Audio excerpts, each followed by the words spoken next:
অমিত শাহর পরিবর্তনের ডাক দেওয়া নিয়ে খোঁচা দিয়েছেন শিক্ষামন্ত্রী ব্রাত্য বসু। তিনি বলেছেন, উনি 2024-এর আগেও বলেছিলেন, এখনো বলছেন, আশা করি 2031-এর আগেও বলবেন। শুনুন কি বলেছেন শিক্ষামন্ত্রী।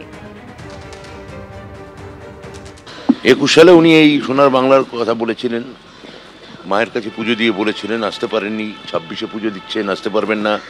31-এও আমি ওনাকে জানাবো, আবার যেন এসে উনি মায়ের কাছে পুজো দিয়ে আবার সোনার বাংলার স্বপ্ন দেখেন এবং দেখান।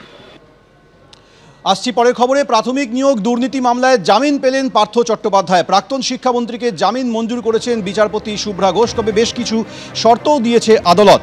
মাসে একবার করে তদন্তকারী আধিকারিকের সঙ্গে তাকে দেখা করতে হবে। নিম্ন আদালতের এলাকা ছাড়তে পারবেন না। আদালতে ফোন নম্বর জমা দিতে হবে। নিয়োগ দুর্নীতি সব মামলায় জামিন পেলেন পার্থ চট্টোপাধ্যায়, দাবি তার আইনজীবীদের। যদিও এখনই প্রাক্তন শিক্ষামন্ত্রী জেল মুক্তি নিয়ে সন্দিহান আইনজীবীরা। নিয়োগ দুর্নীতির অন্য মামলায় বিচার প্রক্রিয়া নিয়ে সময়সীমা বেঁধে দিয়েছে সুপ্রিম কোর্ট। সেই প্রক্রিয়া শেষ হতে এখনও কিছুটা সময় লাগবে বলে আইনজীবীরা জানিয়েছেন। 1 মাসের মধ্যে চার্জ গঠন, 2 মাসের মধ্যে সাক্ষ্য গ্রহণ সম্পন্ন করতে হবে। 18ই অগস্টে রায় জানিয়েছিল সুপ্রিম কোর্ট।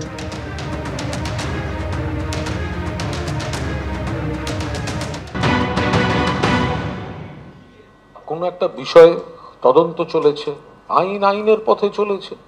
তদন্তকারী সংস্থা, কেন্দ্রীয় এজেন্সি, কখনো সিবিআই, কখনো ইডি, যে কোনো ব্যক্তি গ্রেফতার হয়েছেন এবং তার তরফে জামিনের আবেদন করা হয়েছে। আইনেই আছে, কখনো জামিনের আবেদন আদালত মান্যতা দেননি, কখনো জামিনের আবেদন মঞ্জুর করেছেন। ফলে এটা নিয়ে কোনো রাজনৈতিক মন্তব্যের তো কোনো অবকাশই নেই। প্রায় 3 বছরেরও বেশি সময় ধরে জেলবন্দী হয়ে রয়েছেন প্রাক্তন শিক্ষামন্ত্রী পার্থ চট্টোপাধ্যায়। 2022-এর 23শে জুলাই পার্থ চট্টোপাধ্যায়কে গ্রেফতার করে এনফোর্সমেন্ট ডিরেক্টরেট। শিক্ষক নিয়োগ দুর্নীতি মামলায় টানা প্রায় 19 ঘন্টা জিজ্ঞাসাবাদের পর গ্রেফতার করা হয়। তার বান্ধবী অর্পিতা মুখোপাধ্যায়ের ফ্ল্যাট থেকে উদ্ধার হয়েছিল নগদ প্রায় 50 কোটি টাকা। এছাড়াও বহুমূল্য গয়না উদ্ধার হয়েছিল সেদিন। 2024 সালের 1 অক্টোবর প্রাথমিকে নিয়োগ দুর্নীতি মামলায় তাকে শোন অ্যারেস্ট দেখায় সিবিআই। সম্প্রতি এসএসসির গ্রুপ সি নিয়োগ দুর্নীতিকাণ্ডে সিবিআই মামলায় পার্থ চট্টোপাধ্যায়কে জামিন দেয় সুপ্রিম কোর্ট। চলতি মাসের 3 তারিখ এসএসসির আরও 2টি মামলাতেও জামিন পান প্রাক্তন শিক্ষামন্ত্রী। আর আজ প্রাথমিকে নিয়োগ দুর্নীতি মামলায় জামিন পেলেন।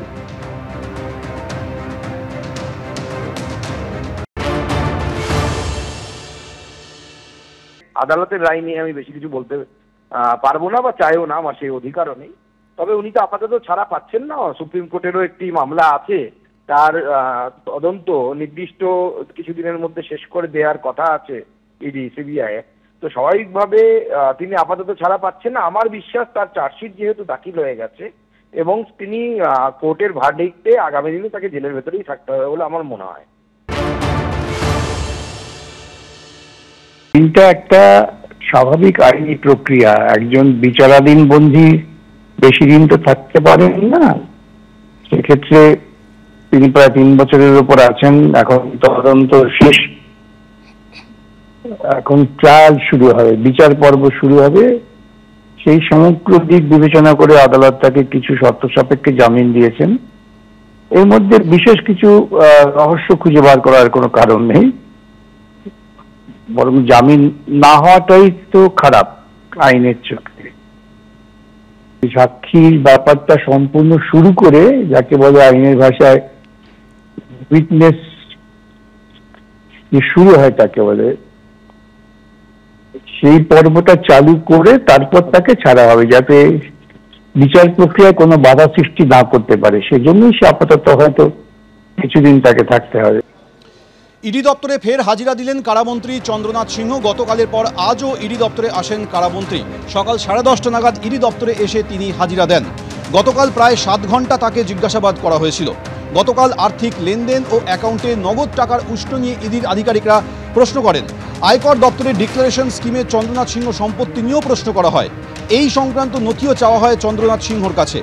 নথি নিয়ে আজ ফের ইডি দপ্তরে আসেন কারামন্ত্রী চন্দ্রনাথ সিংহ।